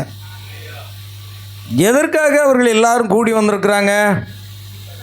இயேசு சொன்னார், உன்னதத்திலிருந்து வரக்கூடிய அந்த வல்லமையை பெறும் வரைக்கும் நீங்கள் எருசலேமை விட்டு போகாதீங்க. லூக்கா 24ஆம் அதிகாரம் 47ஆம் வசனத்தை வாசித்து பாருங்க. அங்கே என்ன சொல்லுதுமா? என் பிதா வாக்குத்தத்தம் பண்ணினதை இதோ நான் உங்களுக்கு அனுப்புகிறேன், இதோ நான் உங்களுக்கு அனுப்புகிறேன். நீங்களோ உன்னதத்திலிருந்து வரும் பலனால் தரிப்பிக்கும்படும் வரைக்கும் எருசலேம் நகரத்தில் இருங்கள் என்றார். எங்க இருக்கணும்? எருசலேம்ல இருங்க. அதனால எருசலேம்ல போய் எல்லாரும் கூடியிருக்காங்க. எருசலேமிலே பெத்லகேம் என்னும் ஊரில் தான் இயேசு பிறந்தார். ஆமேன். நீங்கள் பிதாவினுடைய வாக்குத்தத்தம் என்ன? பரிசுத்த ஆவி, மாம்சமான யாவர் மேலும் என் ஆவியை ஊற்றுவேன். அது அவருடைய வாக்குத்தத்தம். அதை பெறுவதற்காக நீங்கள் எருசலேமிலே போய் காத்திருங்கள். அவர்கள் அப்படித்தான் 120 பேர் காத்திருந்தார்கள். ஏறக்குறைய 10வது நாள், பெந்தெகோஸ்தே என்னும் நாள் வந்த பொழுது அவர்கள் எல்லாரும் ஓரிடத்தில் கூடி வந்தார்கள். அப்பொழுது பலத்த காற்று அடிக்கிற முழக்கம் போல வானத்திலிருந்து சடியாய் ஒரு முழக்கம் உண்டாகி அவர்கள் உட்கார்ந்திருக்கிற வீடு முழுவதையும் நிரப்பிற்று. அல்லாமலும் அக்னிமயமான நாவுகளைப் போல பிரிந்திருக்கும் நாவுகள் அவர்களுக்கு காணப்பட்டு அவர்கள் ஒவ்வொருவர் மேலும் வந்து அமர்ந்தது. அவர்கள் எல்லாரும் பரிசுத்த ஆவியினாலே நிரப்பப்பட்டு ஆவியானவர் தங்களுக்கு தந்தரளின வரத்தின்படியே வெவ்வேறு பாஷைகளில் பேசினார்கள். அல்லேலூயா. பாருங்கள், பெந்தெகோஸ்தே என்னும் நாள், திருநாள், அது ஒரு பஸ்கா பண்டிகை. அந்த பண்டிகை என்ற அந்த திருநாளிலே உலகம் முழுவதும் இருந்து யூதர்கள் அந்த பண்டிகைக்கு வருவார்கள். ஒரு விசேஷித்த பண்டிகையாக அவர்கள் கொண்டார்கள். அந்த பண்டிகையினுடைய அர்த்தம் என்னவென்றால், இஸ்ரவேல் ஜனங்கள் எகிப்து என்னும் தேசத்திலே அடிமைகளாக இருந்த காலகட்டத்திலே பார்வோன் ராஜா அவர்களை அடிமைப்படுத்தி செங்கல் அறுக்க வைத்து வைக்கோல் சேகரிக்க வைத்து அவர்களை கொடுமைப்படுத்தின காலம் அது. ஆனால் அவர்களோ கர்த்தரை நோக்கி கூப்பிட்டார்கள். கர்த்தர் பற்றி எறிகிற முட்செடி நடுவிலிருந்து மோசேக்கு தரிசனமாகி, என் ஜனங்களுடைய உபத்திரவத்தை நான் கண்ணாவை கண்டேன், அவள் இடுகிற கூக்குரலை நான் கேட்டேன், அவர்களை விடுவிப்பதற்காக இப்பொழுது நான் இறங்கி வந்திருக்கிறேன் என்று சொல்லி மோசையை அனுப்பி 10 விதமான வாதைகளை எகிப்திலே தேவன், இயேசு கிறிஸ்து தேவன் அதை செய்து பின்பு அவர்களை வெளியே கொண்டு வந்தார். அல்லேலூயா. அப்பொழுது அவர்கள் வெளியே வரும் அந்த காலகட்டத்தில் அந்த மரண தூதன், சங்கார தூதன் வந்து யாருடைய வீட்டில் இரத்தம் இல்லையோ அவர்களுடைய வீட்டில் உள்ள தலைப்பிள்ளைகள் எல்லாரும் செத்து மடிவார்கள். நீங்கள் என்ன செய்ய வேண்டும்? வீட்டுக்கு ஒரு ஆட்டை தெரிந்து கொண்டு அந்த ஆட்டை அடித்து அந்த ஆட்டினுடைய இரத்தத்தை வீட்டின் நிலைக்கால்களிலும் மேல் சட்டத்தில் என்ன செய்யணும்? அதை பூச வேண்டும். அந்த மரண தூதன் வரும் பொழுது அந்த இரத்தம் இருப்பதை பார்த்து அதை விட்டு கடந்து போய்விடுவான். இரத்தம் இல்லாத வீடு எதுவோ அது எல்லா வீட்லையும் என்ன நடக்கும்? தலைப்பிள்ளைகள் யாவரும் செத்து மடிவார்கள். அப்படி எல்லா தலைப்பிள்ளைகளும் எகிப்தெங்கும் மரண ஓலம் எழும்பிற்று.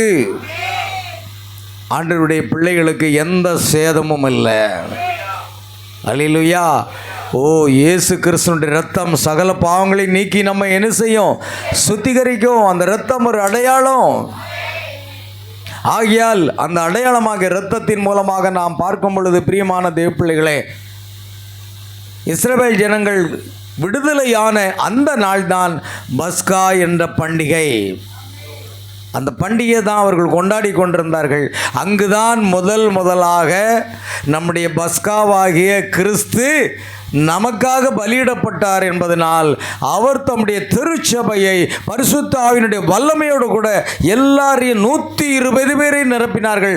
அங்கு இயேசுவின் தாயாகிய மரியாளும் பரிசுத்த ஆவியினுடைய வல்லமை பெறுவதற்காக காத்திருந்தார்கள். அத்தனை பேரும் பரிசுத்த ஆவியை பெற்றுக்கொண்டார்கள். ஏனென்றால் ஒருவன் ஜலத்தினாலும் ஆவியினாலும் பரவப்பட்டால் அந்த தேவனுடைய ராஜ்யத்தில் பிரவேசிக்க மாட்டான். ஆகையால் தண்ணீரினால் ஞானஸ்நானம் பெற்றுக்கொண்ட அவர்கள் பரிசுத்த ஆவியினுடைய வல்லமை என்ன செய்தார்கள்? பெற்றுக்கொண்டார்கள். இயேசுவின் தாய் கூட பரிசுத்த ஆவியை பெற்றுக்கொள்ளவில்லை என்றால் பரலோகம் போக முடியாது. ஆனால் அதை அறிந்த அவர்கள் பரிசுத்த ஆவியை பெற்றுக்கொள்வதற்கு 10 நாட்கள் காத்திருந்தார்கள். அப்போஸ்தலர்களோடு கூட இவர்களும் சகோதரிமார்கள் அநேகர் அங்கு காத்திருந்தார்கள். இயேசுவின் தாயாக மரியாளும் பரிசுத்த ஆவியின் அபிஷேகம் பெறுவதற்காக 10 நாட்கள் காத்திருந்தார்கள். 10வது நாள் அந்த பரிசுத்த ஆவியினுடைய வல்லமை அவர்களை நிரப்பிற்று. இப்பொழுது இதுதான் திருச்சபை. அல்லேலூயா. அப்போஸ்தலர் 2ஆம் அதிகாரம் 47ஆம் வசனத்தை வாசிக்கும்போது, தேவனை துதித்து ஜனங்கள் எல்லாரிடத்திலும் தயவு பெற்றிருந்தார்கள். ரட்சிக்கப்படுகிறவர்களை கர்த்தர் அனுதினமும் சபையிலே சேர்த்து கொண்டு வந்தார். ஆமென். சபைகளிலே அல்ல, ஒரே ஒரு சபை தான் இருந்தது அன்றைக்கு, கிறிஸ்தவ சபை, அவ்வளோதான். அப்போஸ்தலர் காலத்தில் எத்தனை சபை இருந்தது? ஒரே ஒரு சபை தான். அதுக்கு பேர் கிறிஸ்தவ சபை. ஒவ்வொரு பட்டணத்திலையும் இருக்கிற சபையை அந்தந்த ஊரை பேரை சொல்லி என்ன செய்வாங்க? சொல்லுவாங்க. அல்லேலூயா. ஒவ்வொரு பட்டணத்திலும் அந்தந்த பேர் இருக்கும். அந்தியோகிய சபை, கொரிந்து சபை, எபேசு சபை. ஆமென். எந்தெந்த அந்த ஊரில் இருக்கிற சபைக்கு அந்தந்த ஊர் பெயரை சொல்லி தான் சபை சபை என்று அழைத்தார்கள். ஆனால் எத்தனை சபை தான் இருந்தது? ஒரே ஒரு சபை தான் இருந்தது. அந்த சபைக்கு தலைவர் யார்? இயேசு கிறிஸ்து மட்டும்தான் தலைன்னு சொல்லி எபேசியர் 1:23 நம்ம வாசித்தோம். அதுதான் ஆதி திருச்சபை. இந்த அப்போஸ்தலர்கள் உலகமெங்கும் போய் சுவிசேஷத்தை பிரசங்கம் பண்ணினாங்க. சீசர்களுடைய தொகை பெருகலாயிற்று. அதன் பிற்பாடு கிபி 300 ஆண்டுகள் கழித்து இந்த ரோம் என்ற நாட்டில் ஆட்சி செய்து கொண்டிருந்த அந்த அரசன் கான்ஸ்டன்டைன் என்பவன் தான் ஒரு புதிய மதத்தை தோற்றுவித்தான். கிறிஸ்தவத்துக்கும் அதுக்கும் சம்மந்தமே கிடையாது. ரெண்டையும் கலப்படம் செய்து விட்டான். நீங்கள் ரோமர்கள் எப்படிப்பட்டவர்களாக இருந்தால், ரோமர்கள் என்ன செய்வோம்? 2 வசனத்தை வாசித்து நாம் நிறைவு செய்வோம். ரோமர்களின் நிருபம் 1ஆம் அதிகாரம் 25ஆம் வசனம். ரோமர் 1:25. தேவனுடைய சத்தியத்தை, அதாவது அதுக்கு முன்னால் நீங்கள் வாசித்தீங்கன்னா 23, அழிவில்லாத தேவனுடைய மகிமையை அழிவுள்ள மனுஷர்கள், பறவைகள், மிருகங்கள், ஊரும் பிராணிகள் ஆகிய இவைகளுடைய ரூபங்களுக்கு ஒப்பாக மாற்றினார்கள். அல்லேலூயா. ஆமென். மைக்கை எப்போது இப்படி பிடிக்கக்கூடாது, உங்கள் பக்கமாக பிடிக்கணும். ஆமென். இது நிமித்தம் அவர்கள் தங்கள் இருதயத்தில் உள்ள இச்சைகளினாலே ஒருவருடொருவர் தேவனுடைய சத்தியத்தை அவர்கள் பொய்யாக மாற்றி சிருஷ்டிகரை தொழுது சேவியாமல் சிருஷ்டியை தொழுது சேவித்தார்கள். ஆமென். எதை அவங்க சேவித்தாங்க? எதை ஆராதிச்சாங்க? சிருஷ்டிக்கப்பட்ட எதெல்லாம்? சூரியன், சந்திரன், நட்சத்திரங்கள், பூமி எல்லாவற்றையும் வணங்கினாங்க. அல்லேலூயா. யாரும் வணங்கலை? சிருஷ்டிகர்த்தராகிய இயேசு கிறிஸ்துவை மட்டும் வணங்காமல் சூரியனை வணங்கினாங்க, சந்திரன். இதெல்லாம் ரோமர்கள் செய்தாங்க. நீங்கள் ரோமர் புஸ்தகத்தை வாசித்து பாருங்கள். அத்தனை பேரும் பறவைகளையும் மிருகங்களையும் ஊரும் பிராணிகளையும் இந்த சூரியன், சந்திரன் எல்லாவற்றையும், நட்சத்திரங்கள், ரம்பா என்று சொல்லப்படுகிற நட்சத்திரங்கள் முதற்கொண்டு எல்லாம் வணங்கி கொண்டிருந்த ஒரு அஞ்ஞான நாடு தான் ரோம் என்ற நாடு. அல்லேலூயா.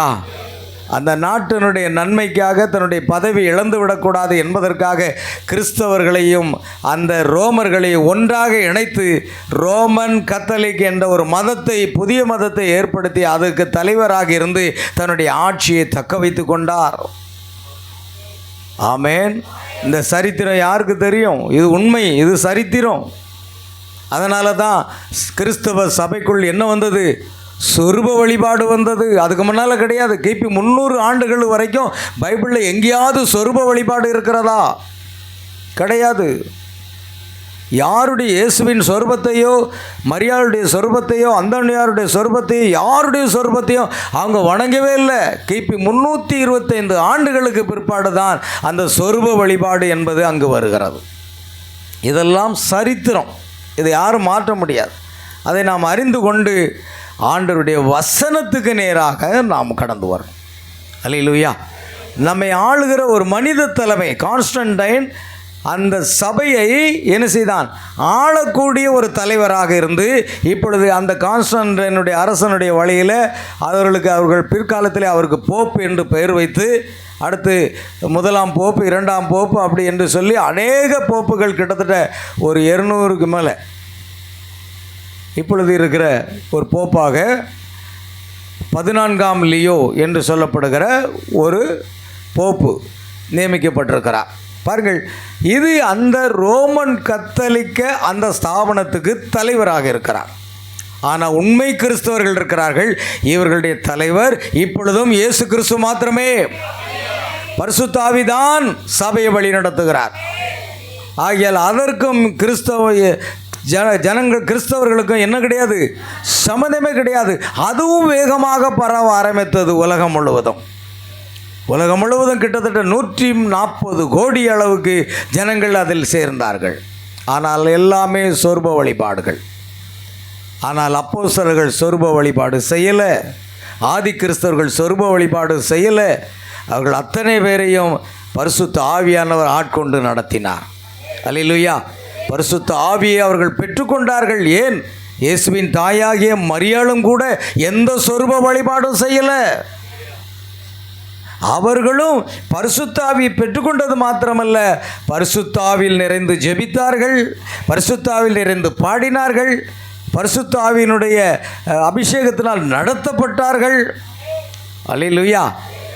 அதை நாம் பின்பற்றுவது நல்லது. அவர்கள் எப்படி வாழ்ந்தார்களோ அந்த வாழ்க்கையை நாம் எடுத்துக்கொள்ள வேண்டும். ஆனால் சொரூபங்களை வழிபடக்கூடாது. ஆமேன். அவர்கள் ரோமர்கள் சொரூபங்களை அல்லது விக்கிரகங்களை அந்த கிரகங்களை எல்லாம் வழிபட்டவர்களாக இருக்கிறார்கள் என்று பைபிளில் சாட்சி இருக்கிறது. ஆகையால் பிரியமானவர்களே, இன்றையினுடைய நிலை என்ன? இஸ்ரவேல் ஜனங்கள் தங்களுக்கு ஒரு ராஜா வேண்டாம் என்று தள்ளிவிட்டார்கள். அதே போன்று இயேசு கிறிஸ்து இந்த உலகத்திலே ராஜாவாக வந்தார். அவரையும் தள்ளிவிட்டு புறக்கணித்து அவரையும் சிலுவையில் அறைந்து விட்டார்கள். இன்றைக்கு அநேக ஸ்தாபனங்கள் ஒன்றின் பின் ஒன்றாக தோன்றியது. அது ரோமன் கேத்தலிக், அது புராட்டஸ்டன்ட், அது பெந்தகோஸ்தே, பல பிரிவுகள், கிட்டத்தட்ட 500 பிரிவுகள் இருக்கிறது கிறிஸ்தவத்தில். 500 பிரிவுகளுக்கும் தலைவர்கள் இருக்கிறார்கள். ஆனால் உண்மையான ஒரு திருச்சபை இருக்கிறது. பரிசுத்த ஆவியினுடைய அபிஷேகத்தினால் நடத்தப்படுகிற ஒரு சிறு கூட்டம். அவர்களுக்கு தலைவர் கர்த்தராகிய இயேசு கிறிஸ்து மட்டும்தான். மனித தலைவர்களை அந்த சபை ஏற்றுக்கொள்ளாது. அது ஆதியிலே கிறிஸ்தவர்கள் என்ற பெயர் வழங்கலாயிற்று என்றால் இன்றைக்கும் நீங்கள் யார் அப்படின்னா, நான் கிறிஸ்தவன். நீங்கள் கிறிஸ்தவன் தான். ஆனால் நீங்கள் யார்? ஆனாலும் நான் கிறிஸ்தவன் தான். ஏன்னா நம்ம வாயில் ஆர்சி சிஎஸ்ஐ பெந்தகோஸ்தே ஏதாவது வரணும்னு அவங்க தொலைச்சி எடுப்பாங்க. ஒரு காலம் அப்படி சொல்லிடாதீங்க. நீங்கள் யாருன்னு சொல்லணும்? கிறிஸ்தவன். அன்றைக்கு நான் கிறிஸ்தவன் தான், இன்றைக்கு நான் கிறிஸ்தவன் தான். அப்போஸ்தலர் காலம் கொண்டு கிறிஸ்தவர்களைத்தான் கர்த்தர் அனுதினமும் சபையில் சேர்த்து கொண்டு வந்தார் என்று அப்போஸ்தலர் 2:47 சொல்லுகிறது. அல்லேலூயா. ஆமேன். ஆகிய அருமையான தேவனுடைய பிள்ளைகளே, இன்றைக்கும் சபைகள் என்பது ஸ்தாபனங்களாக மனித தலைவர்களை ஏற்படுத்தி கொண்டு அந்த ராஜாவாக இயேசு கிறிஸ்துவை தள்ளிவிட்டார்கள். கடைசி நாட்களிலே அவர் வெளிப்படுத்தல் 2ஆம் அதிகாரம் 21ஆம் வசனத்திலே அவர் சொல்லும் பொழுது அங்கே என்ன சொல்லுகிறார் என்பதை பாருங்கள். அவள் மனம் திரும்பும்படியாய் அவளுக்கு தவணை கொடு. இதோ வாசல் படி நின்று தட்டுகிறேன். 3:21 மன்னிக்கும். 3:20 இதோ வாசல் படியிலே நின்று தட்டுகிறேன். இதோ நான் வாசல் படி நின்று தட்டுகிறேன். ஒருவன் என் சத்தத்தை கேட்டு கதவை திறந்தால் அவனிடத்தில் நான் பிரவேசித்து அவனோட போஜனம் பண்ணுவேன், அவனும் என்னோட போஜனம் பண்ணுவான். இதோ நான் வாசல் படியில் நின்று தட்டுகிறேன். பார்த்தீங்களா? ஆண்டவர் எங்கே இருக்கார்? வெளியே தள்ளிட்டாங்க, சர்ச்சை விட்டு வெளியே தள்ளிட்டாங்கங்க. இஸ்ரவேல் ஜனங்களை அன்றைக்கும் புறக்கணித்தாங்க. இயேசு உலகத்தில் மனிதனாக வந்த பொழுதும் புறக்கணித்தாங்க. இன்றைக்கு ஸ்தாபனங்கள் தோன்றி மனித தலைவர்களை ஏற்படுத்தி கொண்டு மனிதர்களால் தான் சபைகள் ஆளுமை செய்யப்படுகின்றன. நான் அவர்களை ஆளாதபடிக்கு அவர்கள் என்ன செய்தார்கள்? என்னை தள்ளிவிட்டார்கள். இப்பொழுது இயேசு வெளியில் தள்ளப்பட்டவராக வாசல் படியில் நின்று தட்டுகிறேன். ஒருவன் என் சத்தத்தை கேட்டு பாருங்க. வாசல் படி என்பது என்னவாக இருக்கிறது என்றால் நம்முடைய இருதயம். ஆண்டவர் வாழுகின்ற இடம் எதுங்க? நம்முடைய இதயம்தான். இதயத்தில் தான் ஆண்டவர் வாழுகிறார். ஏனென்றால் நீங்கள் தேவனுடைய ஆலயமாக இருக்கிறீர்கள் என்றும் தேவனுடைய ஆவி உங்களில் வாசமாய் இருக்கிறார் என்றும் அறியீர்களா? ஆமேன். அப்போ தேவனுடைய ஆவியானவர் நம்ம இருதயங்களிலே வாழ்கிறார். ஆமேன், அல்லேலூயா. அவர் கைகளினால் கட்டப்பட்ட ஆலயங்களில் வாசமாக இருக்க மாட்டார். அப்போஸ்தலர் 7:47 அப்படி சொல்லுகிறார். அவரோ கைகளினால் கட்டப்பட்ட என்ன செய்ய மாட்டாராம்? ஆலயங்களில் வாசமாக இருக்க மாட்டார். வானம் எனக்கு சிங்காசனம், பூமி எனக்கு பாதபடி. எனக்காக நீங்கள் எப்படிப்பட்ட ஆலயத்தை கட்டுவீர்கள்? நான் தங்கியிருக்கிற தக்க ஸ்தலம் எது? இல்லை, ஆண்டவர் நம்முடைய இருதயங்களிலே வாசம் செய்கிறவர். நீங்கள் தேவனுடைய ஆலயமாக இருக்கிறீர்கள். தேவனுடைய ஆவி உங்களில் வாசமாக இருக்கிறார். எவர்கள் தேவனுடைய ஆவியினால் நடத்தப்படுகிறார்களோ அவர்கள் தேவனுடைய புத்திரராக, தேவனுடைய பிள்ளைகளாக, தேவனுடைய குமாரர்களாக, தேவனுடைய குமாரத்திகளாக இருக்கிறார். அல்லேலூயா. எனக்கு அருமையான தேவனுடைய பிள்ளைகளே, நல்ல கவனிங்க. ஆமேன். ஆகையால் நாளிலே பிரியமான தேவ பிள்ளைகளே, புறக்கணிக்கப்பட்ட ராஜா என்ற தலைப்பில் நாம் கேட்டோம். அன்றையிலிருந்து இன்று வரைக்கும் ஆண்டவராக இயேசுவை எல்லாரும் புறம்பை தள்ளிட்டாங்க. யூதர்களும் இஸ்ரவேலர்களும் புறம்பை தள்ளிட்டாங்க. கிறிஸ்தவர்கள் என்று சொல்லப்படுகிறவர்களும் இயேசுவை புறம்பை தள்ளிட்டாங்க. அவர் தனி நபராக நின்று உங்கள் இருதய கதவாகிய வாசலை தட்டி கொண்டிருக்கிறார். என் மகளே, என் மகனே, உன் இருதயத்துக்குள் வர நான் வாஞ்சிக்கிறேன். உன் இருதயத்தை எனக்கு திறந்து கொடுப்பாயா. நீதான் என்னுடைய ஆலயம், நான் உனக்குள் வாசமாக இருக்க விரும்புகிறேன் என்று நம்முடைய இருதயமாகிய பலகையை தட்டி, கதவை தட்டி கொண்டிருக்கிறார். என் அருமையான சகோதரனே, சகோதரியே, நாம் அவருக்கு இடம் கொடுப்பாமா? அவருடைய சத்திய வசனத்துக்கு இடம் கொடுப்பாமா? ஆண்டவரை மாத்திரம் தலைவராக ஏற்றுக்கொள்ளுங்கள், அவரை பின்பற்றுங்கள். அவர்தான் நமக்காக சிலுவையில் அறையப்பட்டு இரத்த சிந்தி மரித்து 3வது நாளில் உயிரிழந்தார். அல்லேலூயா. கர்த்தருக்கே மகிமை உண்டாகட்டும். தேவநாமம் மகிமைப்படட்டும். Praise the Lord. நாம் எல்லாம் ஜெபிக்க போகிறோம். Praise the Lord Jesus.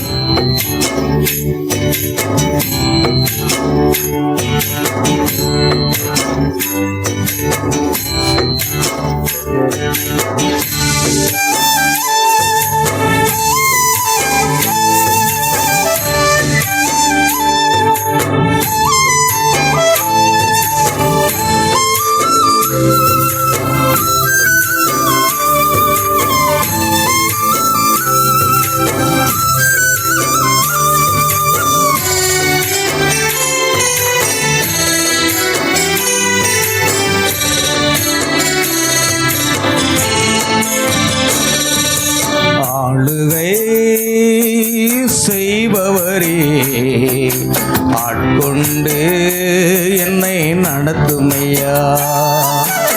ஆளுகை செய்பவரே, ஆட்கொண்டு என்னை நடத்துமையா.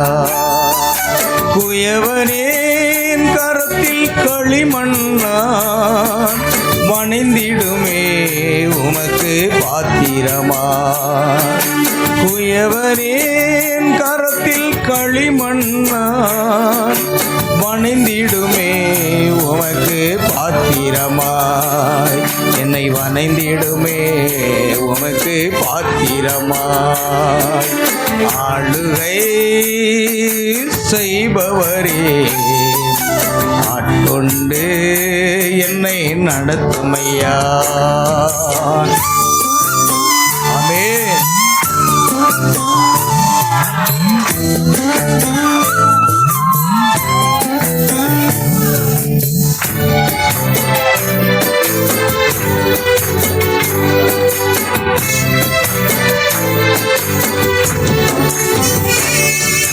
புயல் வீசட்டும் என் வாழ்வில் அலை மோதட்டும், புயல் வீசட்டும் என் வாழ்வில் அலை மோதட்டும், ஓடிடுவேன் உமக்காய் ஓடிடுவேன், சொல்லிடுவேன் உம் நாமம் சொல்லிடுவேன், ஓடிடுவேன் உமக்காய் ஓடிடுவேன், சொல்லிடுவேன் உம் நாமம் சொல்லிடுவேன்.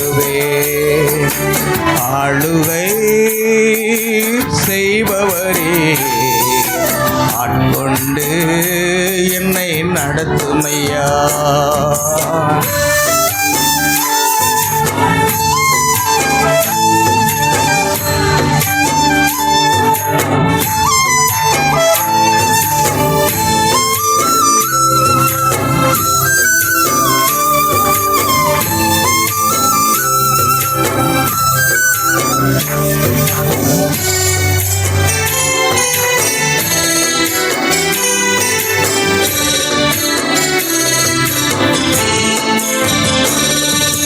பலப்படுத்துகின்ற எந்தன் கிறிஸ்துவினாலே, பலப்படுத்துகின்ற எந்தன் கிறிஸ்துவினாலே, ஜெயமெடுப்பேன் எதிலும் ஜெயமெடுப்பேன், முறியடிப்பேன் சாத்தானை முறியடிப்பேன், ஜெயமெடுப்பேன் எதிலும் ஜெயமெடுப்பேன், முறியடிப்பேன் சாத்தானை முறியடிப்பேன். ஆளுகை செய்பவரே ஆட்கொண்டு என்னை நடத்துமையா.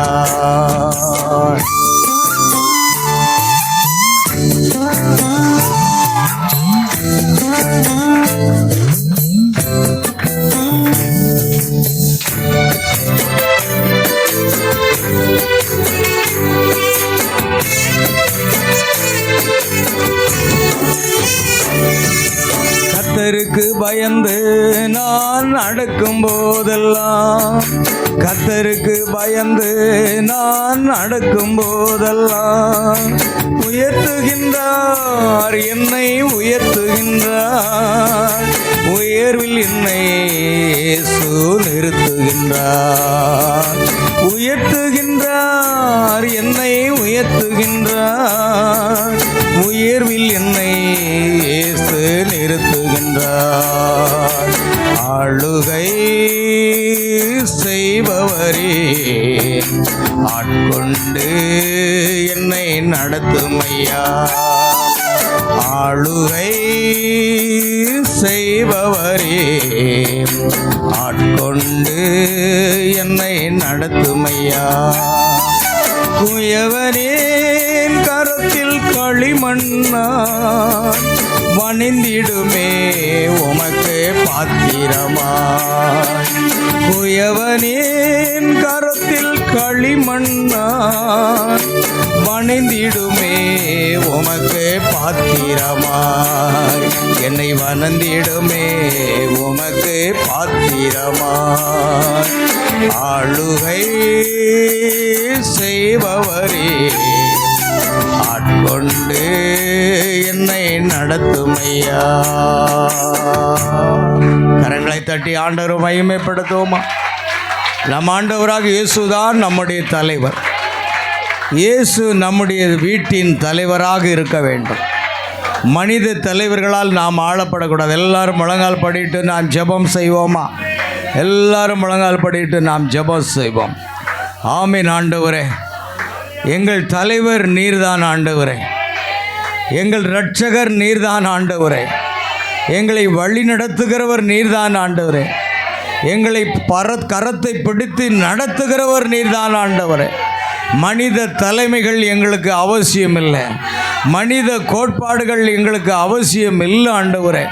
அப்பா, இந்த ஜனங்கள் தங்கள் உதடுகளினால் என்னை கனம் பண்ணுகிறார்கள், அவர்களுடைய இருதயம் எனக்கு தூரமாய் விலகி இருக்கிறது என்று சொல்லப்பட்டிருக்கிறது.